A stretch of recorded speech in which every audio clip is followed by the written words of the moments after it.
আপনি শুধু বিরোধ বিরোধ কথা বলেন, কি করতে হবে কই বলেন না তো।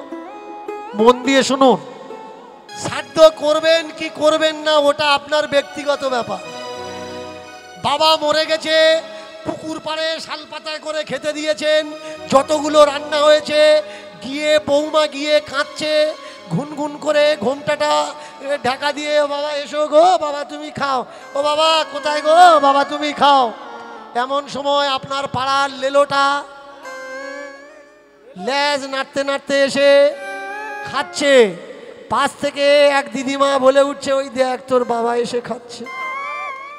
আর আপনি মনে মনে করছেন হতে পারে বাবা কুকুর হয়েছে।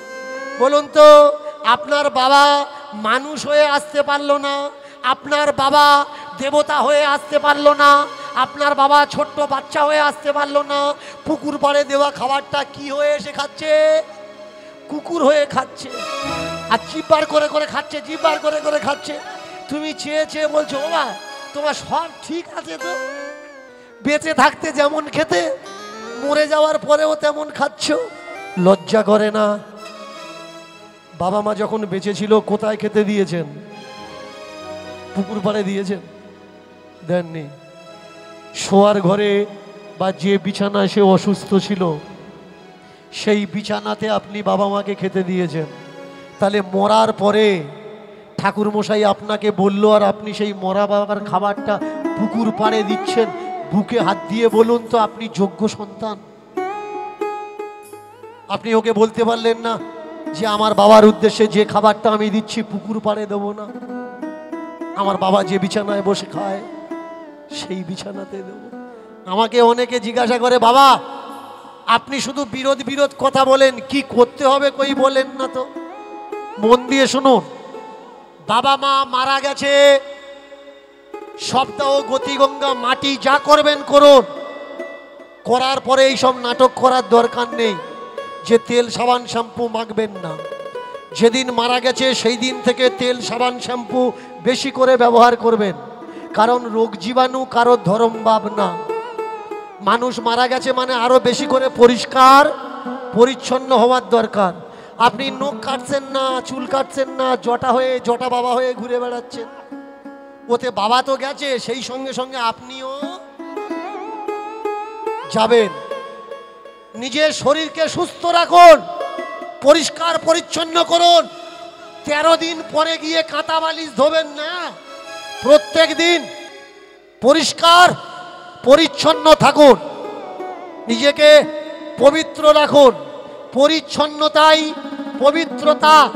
আপনার যা মনে হবে তাই খান, আপনার শরীরের সুস্থতার জন্যে।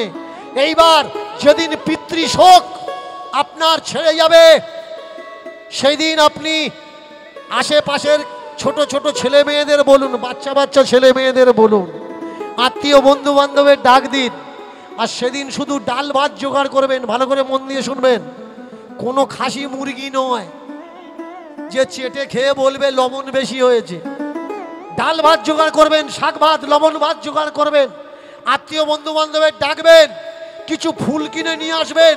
যে ব্যক্তি মারা গেছে সেই ব্যক্তি ছবি একটা বসিয়ে দেবেন টেবিলের উপরে, প্রদীপ ধূপ দ্বীপ জ্বালিয়ে দেবেন, জ্বালিয়ে দিয়ে তার গলায় মালা দেবেন, দিয়ে গোটা কত ফুল প্রত্যেকের হাতে দিয়ে তার ছবির সম্মুখে দিয়ে বলবেন, প্রণাম করে বলবেন যে আপনি তো চলে গেছেন না ফেরার দেশে। মন দিয়ে শুনুন, বাবা হলে বাবা, মা হলে মা, দাদা হলে দাদা, ভাই হলে ভাই, কাকা হলে কাকা, পিসে মশা হলে পিসে মশা, যে সম্বন্ধ হয় তার ছবির কাছে কিছু ফুল দিয়ে দিন, দিয়ে করজোড়ে বলুন যে আপনি তো চলে গেছেন না ফেরার দেশে, আপনি যেখানে আছেন সেখানে ভালো থাকুন, সুখে থাকুন, আপনার আশীর্বাদে আমরা এখানে বড় ভালো আছি। আপনি যেন আমাদের জন্য চিন্তা করবেন না, মন খারাপ করবেন, কারণ আপনার বিয়োগে, আপনাকে না পাওয়ায়, না দেখায় আমাদের মন ছটফট করছে, আপনি যেন আমাদের মতো ছটফট করবেন না। আপনি ভালো থাকুন, আমরা ভালো আছি। এটাকে শ্রাদ্ধ বলে না, এটাকে বলা হয় শ্রদ্ধা। বাবা মা মারা গেলে কি করবেন? শ্রদ্ধা দেবেন, শ্রাদ্ধ নয়। শ্রাদ্ধ মানে কি? শ্রাদ্ধ মানে গালাগালি, শ্রাদ্ধ মানে অপমান, শ্রাদ্ধ মানে দ্রব্যের অপচয়, নষ্ট করা। আমার মুখের কথা না, অভিধান পড়ে নেবেন, শব্দবোধী অভিধান, সুবোধচন্দ্রের লেখা। শ্রাদ্ধ শব্দের অর্থটা পড়ে নিন।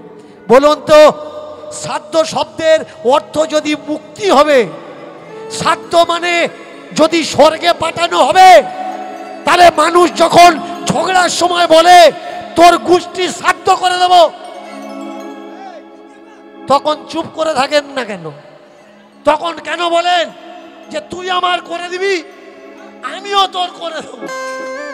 শ্রাদ্ধ মানে কি? শ্রাদ্ধ মানে বাজে শ্রাদ্ধ। শ্রাদ্ধ একটা গালি বিশেষ শব্দ। শ্রাদ্ধ মানে কোনো ভালো শব্দ নয়। কোথাও লেখা নেই শ্রাদ্ধ মানে বাবা মাকে স্বর্গে পাঠানো, শ্রাদ্ধ মানে আত্মাকে স্বর্গে পাঠানো, শ্রাদ্ধ মানে মানুষের মুক্তি দেওয়া।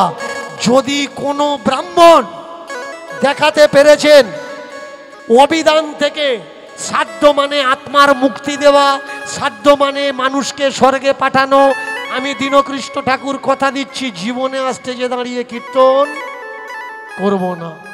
পিছনে গালাগালি দেবেন না। পিছনে গালাগালি দেওয়ার আগে আগে বইগুলো পড়বেন, তারপরে দেখবেন যে দীনকৃষ্ণ ঠাকুর যেটা বলছে ঠিক বলছে নাকি ভুল বলছে। মায়েরা, এবার একটু উলুধ্বনি দেওয়া যাবে তো?